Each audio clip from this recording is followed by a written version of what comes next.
Muralism has been in existence since the dawn of civilization. In the recent times, pioneers of this art form, especially Los Tres Grandes, Rivera, Siqueiro, and Orozco, created murals in Mexico and the United States and thus influenced many young Chicano artists.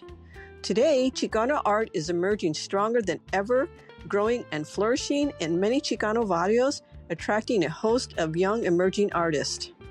In our times, Carlos Callejo is one of those artists. He has created murals not only throughout Southern California, but nationally and internationally. He is a leader of the new Chicano art renaissance, along with Emilio Vasquez, the godfather of Chicano art in Orange County. Carlos is widely admired for involving communities in the creation of murals that reflect their history, culture, and aspirations.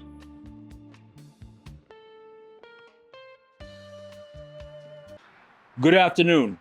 Welcome to another series of Chicano Artists and Friends interviews with the artists. Today we are going to be interviewing one of the most international Chicano artist muralists, Carlos Callejo.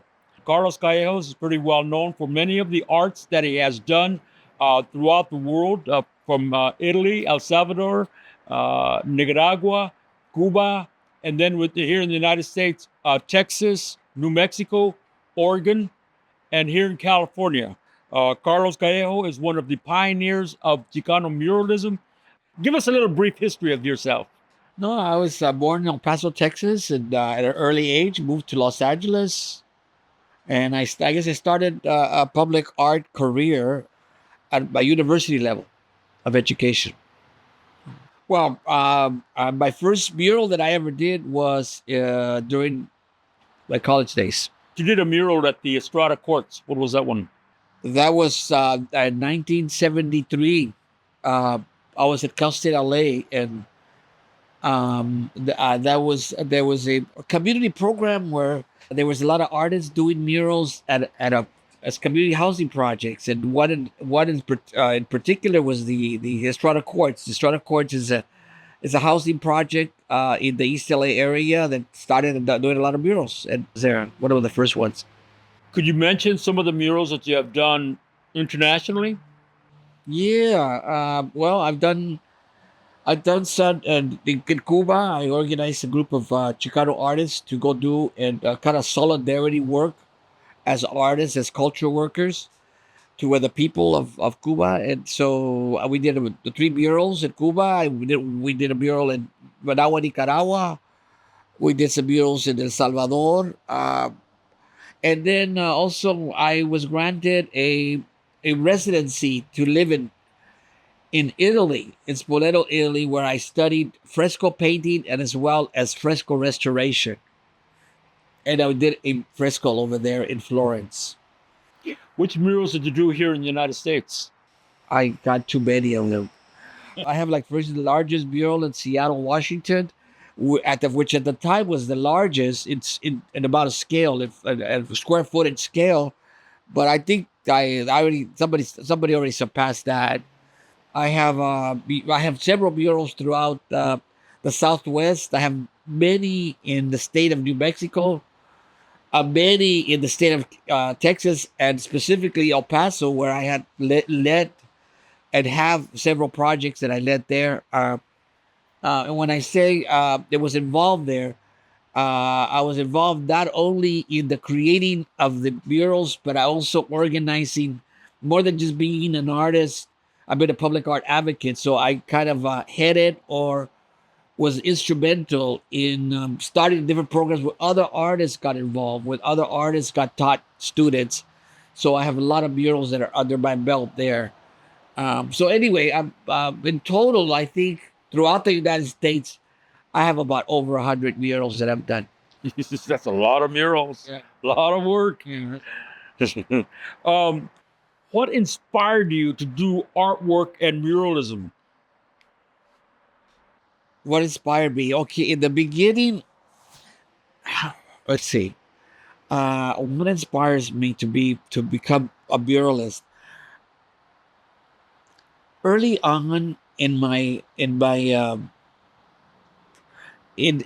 academic years, in my school years, in my high school years, I was kind of discouraged to become an artist by teachers, because there used to be a thread of two basic threads going on at the time when it came to art.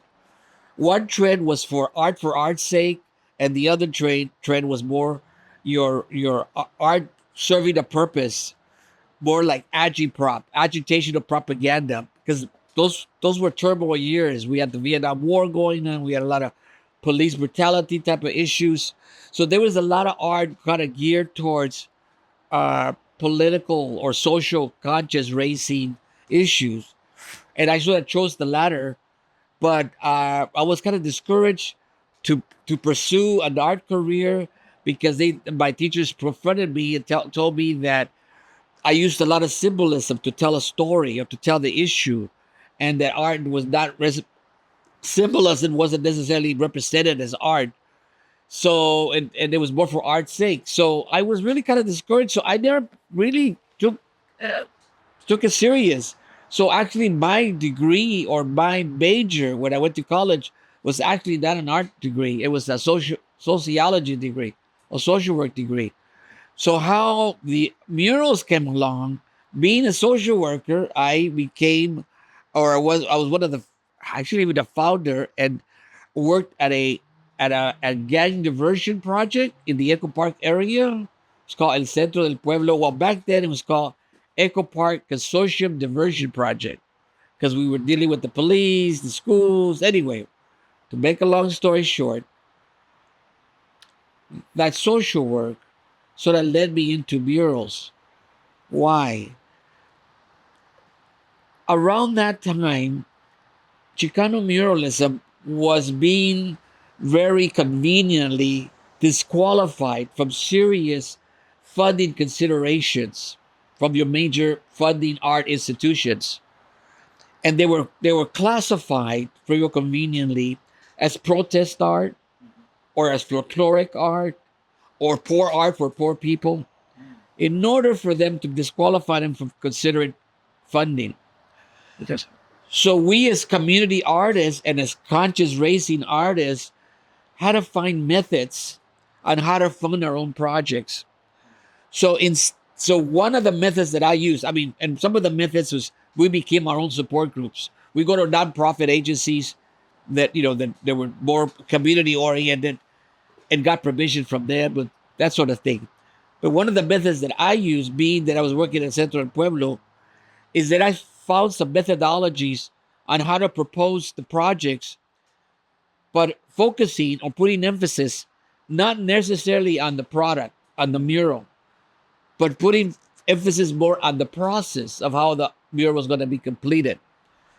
And so I was able to take these proposals and not go to your art institutions, but more your humanitarian institutions, by selling the idea, here, I'm going to get rival gang members to work together, thereby curtailing gang violence, thereby curtailing graffiti, and making these two, what they see each other as enemies out in the streets, partnering and becoming, positive assets to their own community.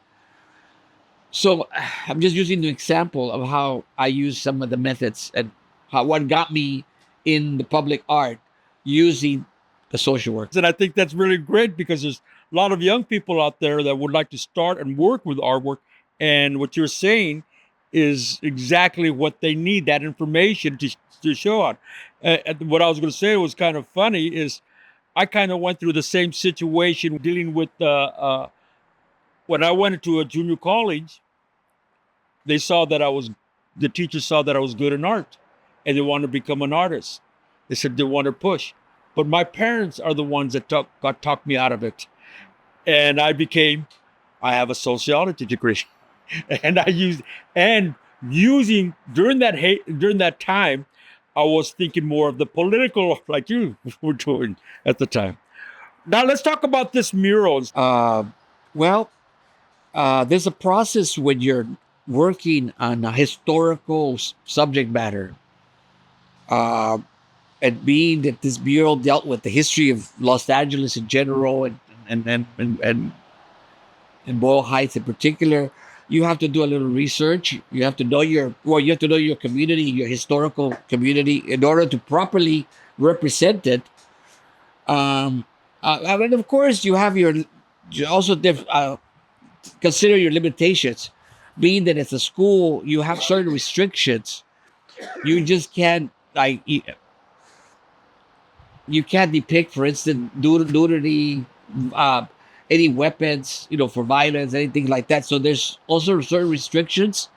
So you have to take that in consideration. But then you take your subject matter, and on the subject matter, you have to do your research, your history research, and work your composition, where you take your different historical epochs and kind of blend them in to the overall composition, but you make them in such a way where they're not different murals. They're all one mural and combined, but there's a flow of historical movement throughout the composition, starting from very early on to the present. So I guess you when you do your theme, you work with historians, you work with key community members, you work with your audience that's going to be seeing the mural, which is students, high school students, of what they would like to see. So you get all these elements that you're going to put together. How does that mural contribute to the community and the students? Oh, very much so. I think the demographics of the Boyle Heights area are constantly changing.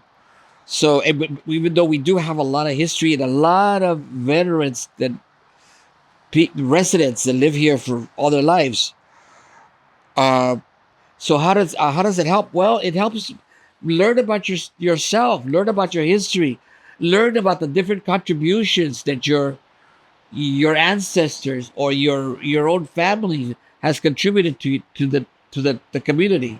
My name is Victoria Castro.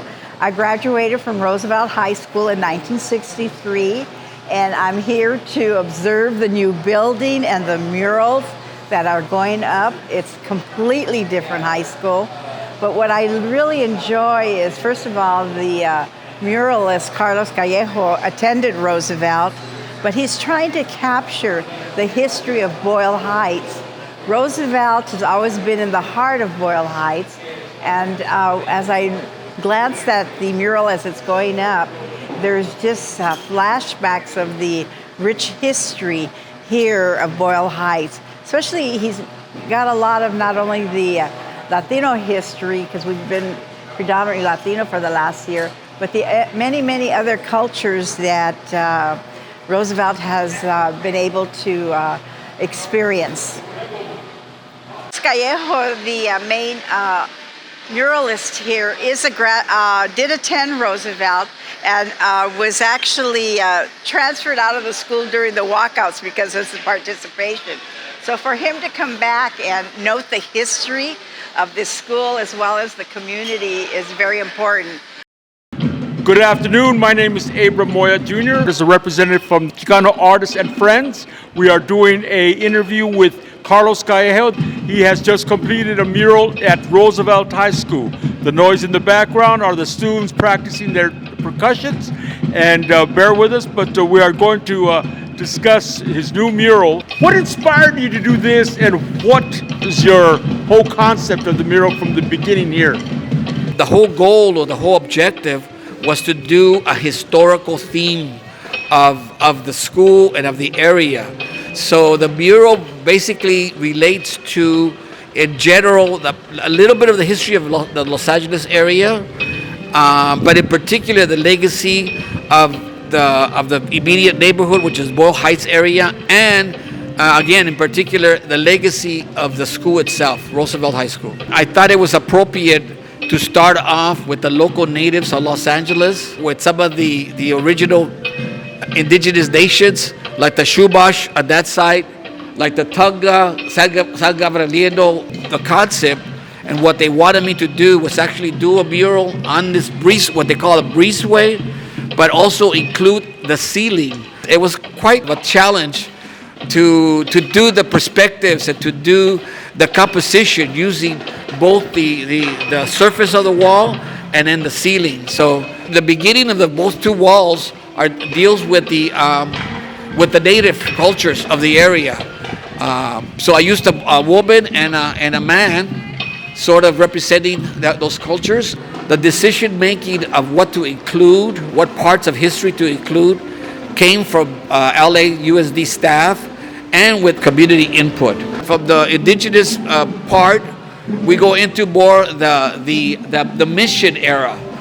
The church, which is La Reina de Los Angeles, which is by Olvera Street. And at the opposite side, we show the Vaquero era, right? How they play a very significant role. The cowboy, the vaqueros, the horsemanship that early Spaniards sort of introduced to the Southwest. Even though the wall is pretty big, we had limited space, so I tried to sort of include more significant stuff. So on this side, for instance, one of their main concerns about California plays a very significant role in the agriculture. So we had to include the history of California, the agricultural theme. And then on the opposite, we go into more your early Los Angeles era. As you probably know, Susu riots happened during World War II, and it was a reaction from military servicemen that came and had a riot with the suiters of the era. I see that you used the old 4th Street Bridge. Yes, the bridge and the City Hall. And then you see the newspaper announcing the riots. Teddy Roosevelt, I tried to use imagery related to the theme and related to the school. And being that school is named after Teddy Roosevelt, I included him in there. On the opposite side, we go into, because we're dealing with around World War II era, I thought it was appropriate to include the internment camps where Japanese, in this community, Boyle Heights, back in the 40s and stuff, it was not just Mexican Americans, but there was a strong, on the demographics, there was a strong Japanese population and a strong Jewish, in particular a Russian Orthodox Jewish. And that's what you see over here too. So what is the media that you're using on this? It's an acrylic-based medium. It's very appropriate for exterior murals. I like the material because of the range of the color palette. So as you can see, the colors are very dynamic. It keeps the vibrancy, but also because it's exposed to the elements, and acrylic has the capability of expanding and contracting according to the weather or to the elements, to the temperatures. So that's why. Did you seal this? No. Are you going to? I don't think we need to. I think in some ways it's better not to. Okay, in Boyle Heights, we have a famous landmark that is called Mariachi Plaza. Normally, when you're trying to reflect a historical theme on a mural, it's always good to include key people, key figures of the event or of the era, landmarks, and events. So I use some of the landmarks around the Boyle Heights area, including the trolley. We used to have trolleys. Yeah, they used to go from downtown, yes. And then on the opposite side, well, you have the folklorico, which is a very integral part of our traditions and our cultures around the Boyle Heights area. Then you have some Roosevelt more. I think people were saying, it's too historical. You have to kind of get back to more of the legacy of the school itself. And we have a long history of in sports and stuff. So we included the cheerleaders of Roosevelt on this, and then now this is still the Cummings and trolley. And then after that, we have the famous 1968 walkouts and a lot of changes to the school system.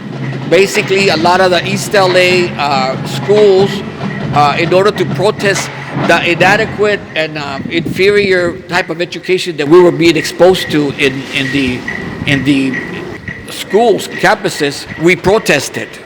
And so it was the walkouts that opened the doors for new innovative methods of education and stuff. It made a lot of changes. So that plays a very significant role. 1968 blowout.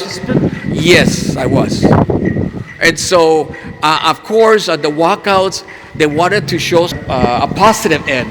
A bunch of students got arrested, and actually, Roosevelt was one of the campuses where actually the police came and intervened and beat up some of the kids. And we had, well, I guess, I don't know, we want to call it a riot or something. So that's why you have the sign, "Drop the charges on Roosevelt Chicanos," which was basically a community-run effort by parents. Originally, when the students walked out, it was initiated by the students themselves. But later on, I think once the attack with the police came, once they started the adults, what they started seeing that it was a just cause, we had more adult participation in the effort. After the walkouts, when everybody got arrested, there was an event that happened where we took over the school board chambers.